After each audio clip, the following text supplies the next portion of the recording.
Inspiring interviews with today's top landlords. This is the Rental Income Podcast. And now, Dan Lane. Vessi, you've been buying rental properties in another state.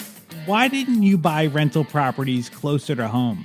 A couple of reasons, and those are really forming around my own personal investment criteria and objectives, which for me was cash flow. I reside in Los Angeles, California, and while there is great appreciation for properties in California, cash flow is a little bit more limited. Beyond that, it was important for me to invest in business-friendly, landlord-friendly states because, again, I want to focus on execution of my business plan and investment plan versus worrying about exogenous events and regulatory events that are outside of my control or professional tenants that unfortunately exist here. So the regulatory environment and personal investment objective around cash flow is what pushed me to consider investing out of state. On the podcast today, we're going to talk about how Vessi decided where to invest out of state, how she did her research on that area. We'll also see if she actually went to that area to look at the properties or if she was able to do everything online. We'll also take a look at her very first deal out of state. We'll see how the numbers worked out. And what's interesting is that she's actually owned this property for several years. So we'll see how that property has actually performed versus her projection. And we'll see how she's continued to build her portfolio out of state over the last few years.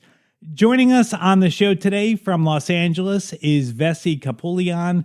We'll take a really quick break to thank our sponsors. We'll come right back and we'll talk to Vessi. When you're buying a rental property, you can't do everything on your own. It's really important to have a team of people to help you. And in my opinion, the most important person to have on your team is a really good lender. The lender that I recommend is Chaley Ridge from Ridge Lending Group. Chaley is a nationwide lender, and she's also an experienced investor herself, and she understands the needs of both brand new and experienced investors, and she can help you find the best loan for you in your situation. Right now, Chaley has a special limited time offer just for our listeners. If you mention that you heard this ad on the Rental Income Podcast, Chaley will credit you back $250 at the closing for your property. If you want to get more details or you want to set up a time to talk to Chaley personally, or maybe have her look at a deal that you're looking at, you can reach out to Chaley at ridgelendinggroup.com. That's RIDGE lendinggroup.com. NMLS 42056. Rental Income Podcast. Vessi, how long have you been buying rentals for? I started in 2017. You mentioned in the beginning that you live in Los Angeles. It's a very expensive area. So buying rentals that generate cash flow in Los Angeles, is that just not possible? Or if you look hard enough, can you find it? You can probably find it in areas that are way outside of the city or way outside of LA. Although, again, it's probably, I would say, generally speaking, the market is more centered around appreciation. And for people who bought properties a while back that have a good cost basis and since then have raised rents, et cetera, there's definitely cash flow. And I've seen that with a lot of investors who've either inherited properties or purchased them a while back. So I don't want to say that there's no cash flow. There's definitely people who have figured out how to be successful in this local market. But for me as a new investor, between the affordability factor and then the business regulatory environment here, coupled again with my own objective of cash flow, those three factors really is what led me to consider other options outside of those in my backyard. That makes sense. So where did you end up investing? So my first property was in the state of Tennessee, specifically in Memphis. That's where I made my very first investment. Now, how do you even begin? I mean, so you decide, okay, Memphis has cheaper properties. It's a more landlord friendly state. So like that all makes sense. But, Memphis is a big city. I'm sure there's good parts of town. There's maybe parts of town that are tougher to invest in. Like how did you even begin to figure out where to invest in Memphis? That's a great question, and probably a lot of first-time investors are going through that thought process as well, just like I was. My own journey really began with networking and going to various investor meetups here locally in Los Angeles. And at one of those meetups, which at the time they had virtual options as well, one of the presenters consistently talked about investing out of state, buying properties. So frankly, once I had made that decision to buy my first investment property, I just picked up the phone and called him directly and asked, hey, do you know of anyone who actually sells those properties out of state? And in that particular case, it was single family homes. So he said, well, I do. And he was in the Memphis market, and that's really how I got started. Of course, I did my diligence on the market as far as key fundamentals like population growth, quality of jobs, job diversity. These are things that I look at. And I did some preliminary research on the location. Ultimately, I actually flew up there. So for me, it was really just taking action once I had made that decision. I didn't go through a scientific process of trying to choose, oh, is it going to be Tennessee or Texas or Georgia? Once he said I have properties for sale in Tennessee, I just dove in. Okay. Yeah. And that's how it got started. So he was living in Los Angeles, like he was a presenter at this real estate meeting, or correct. Okay, so he wasn't a local. So how was he selling properties out of state? Was he like referring you to a local agent or a turnkey company in that area? Exactly. So he had a property management company there, as well as pretty long-standing experience of buying, rehabbing, and either holding or flipping properties in that market. So he had a lot of that local knowledge, and then again, years of experience, and was able to connect me with people in that market. Again, for property management services, I started with his property management company and had an opportunity to meet his local team and boots on the ground. But beyond that, he connected me with a local real estate agent, and that's how the relationship got started. The properties that you were looking at when you went down there, were they fully rehabbed, or were you looking at properties that you were going to have to rehab?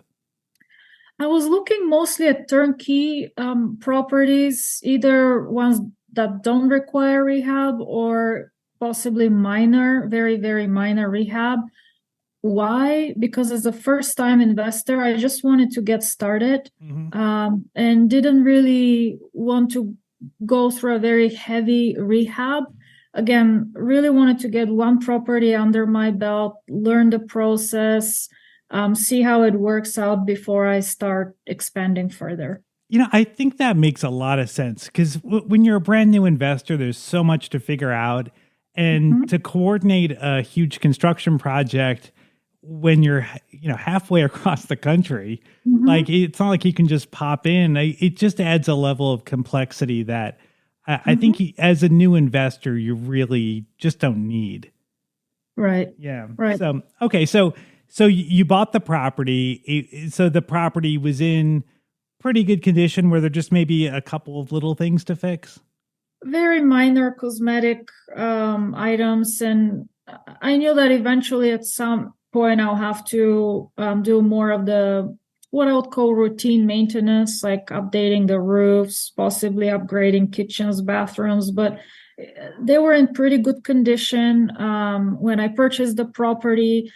And based on other comparable properties in the area, it didn't appear a major rehab wasn't necessary in order for me to be able to rent it out pretty quickly. And again, I bought it vacant. There were no tenants in place. So I wouldn't call it fully turnkey operation, but probably almost turnkey. Yeah. And you had a property management company then that leased up the property for you? Yes, they eventually leased up the property, and that's how I got started. Awesome. Well, let's take a look at some numbers on this deal. Okay. So how much did you pay for the property?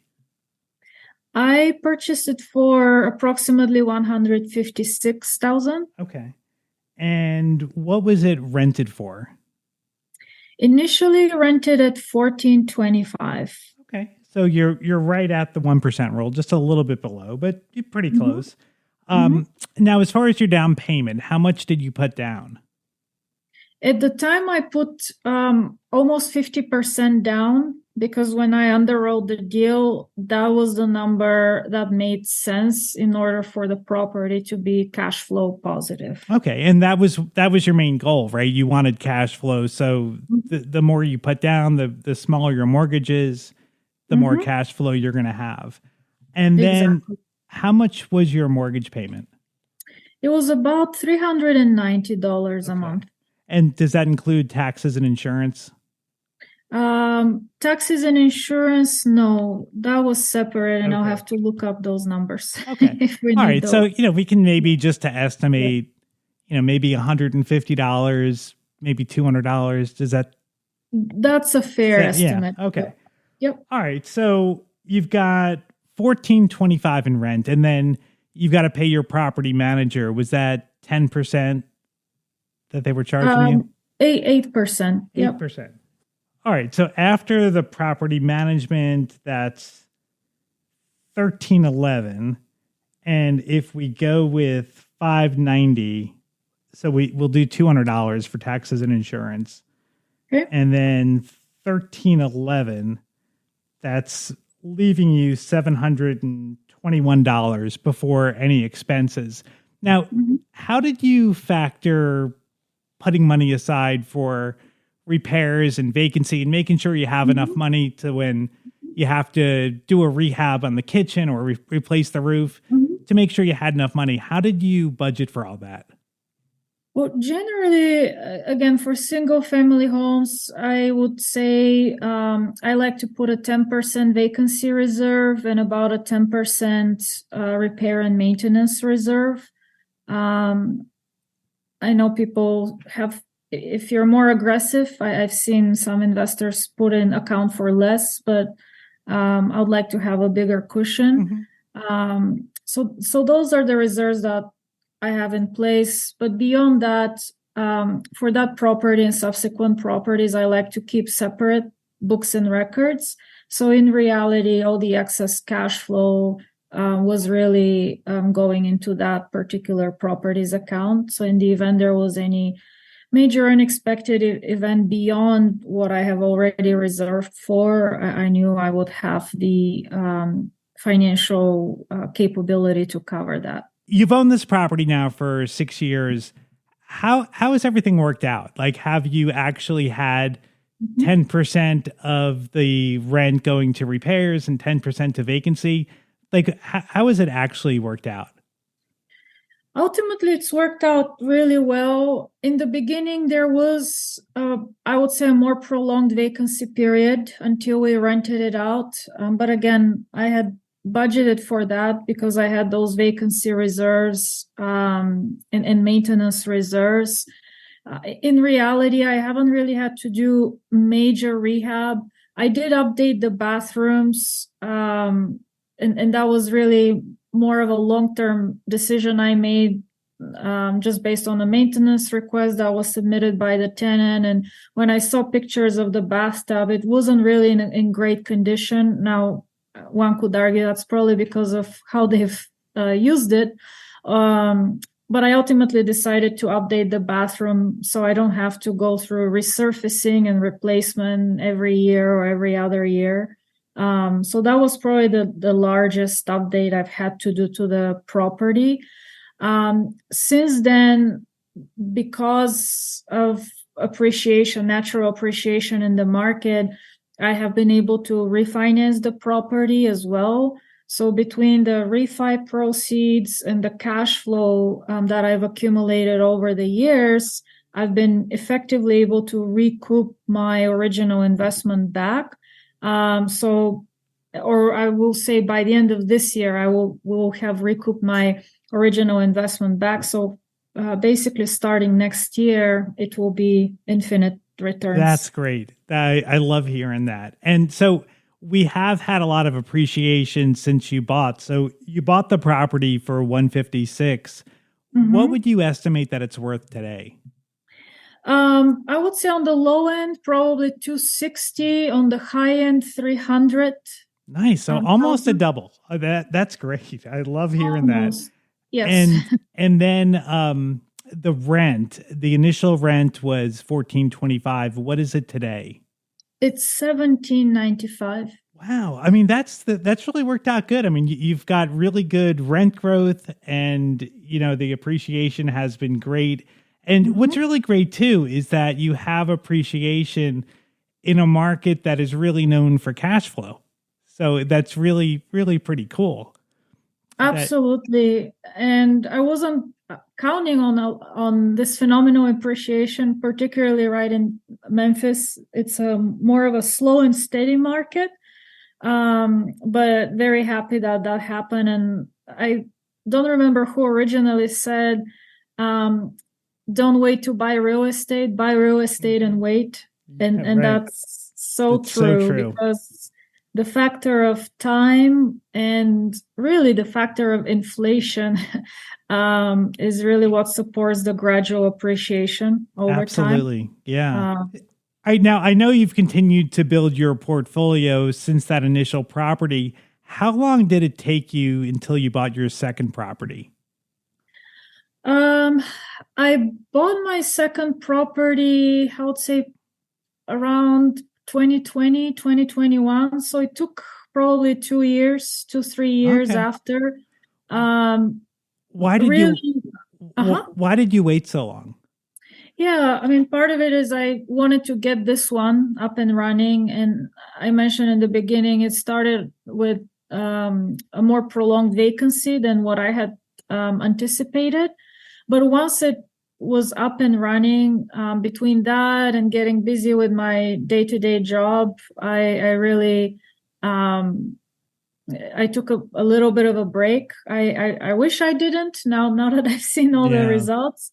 But between life happening and me just playing it a little bit more cautiously, waiting for this one to stabilize before I put another one under my belt, it took a couple years. Yeah, I mean, that's understandable. I mean, you want to make sure that this is all going to work out and that it's not just a fluke, that you've had a couple of good months. I mean, having that track record, I think is smart to make sure it's a really solid investment before you put more money into it. Was that second property in Memphis also? Yes, the second one was actually a duplex. Okay. And did you use the same people that helped you buy the first property? Yes, I had stayed in touch with that real estate agent, and she had done a really great job, and we just worked very well together. So when I was ready to buy, I reached out to her so we can start looking for properties. As far as the property management firm, the person that I originally worked with, he had sold his property management company to another company in the area. So naturally, I transitioned to working with them and have been very happy with their services. So I've stayed with them ever since.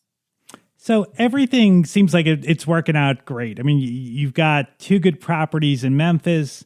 It seems like things couldn't be going better. But for your next property, you moved into Florida. Why did you kind of change things up? For me, it was really the desire to diversify. I didn't want to have all my eggs in one basket. And one could argue I could have probably diversified within another city in Tennessee, and that's very true.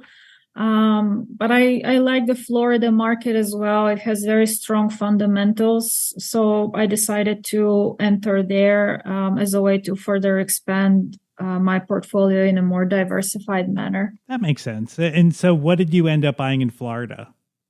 So in Florida, those were new construction homes. Again, my desire was not to start with a major rehab, particularly when I enter a new market. That's my way to learn the market, test the waters, if you will, in a rather safe way. So I decided to go with a new construction property. Okay. So what year was this when you started buying in Florida? That was in the middle of COVID. Okay. So like 2020, 2021 in that. Right. Okay. Mm-hmm. So now since then, you have really exploded your portfolio. Bring us up to date. What does your portfolio look like today? Yes. So since then, I decided to further expand into multifamily or buying apartment buildings as a way to scale and grow faster.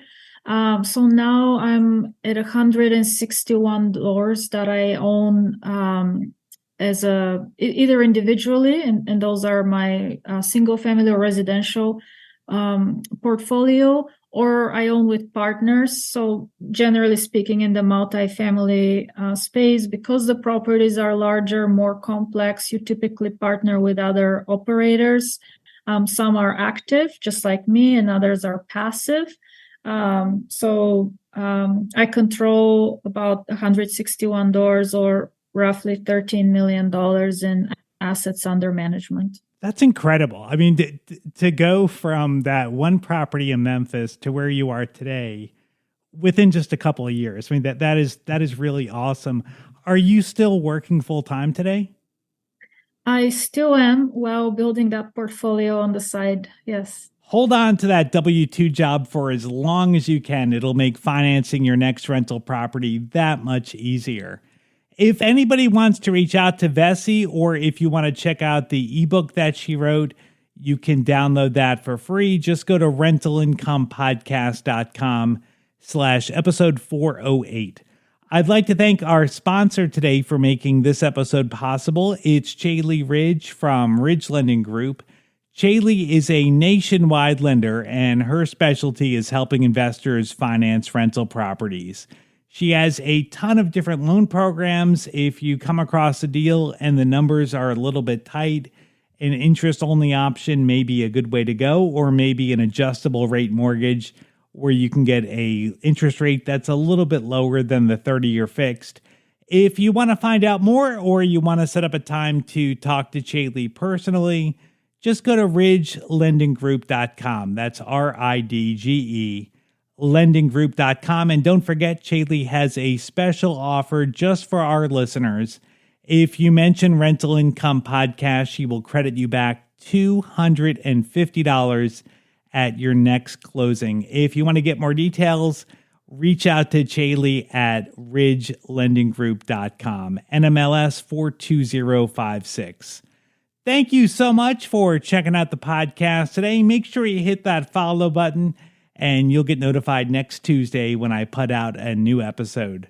My name is Dan Lane, and this has been the Rental Income Podcast.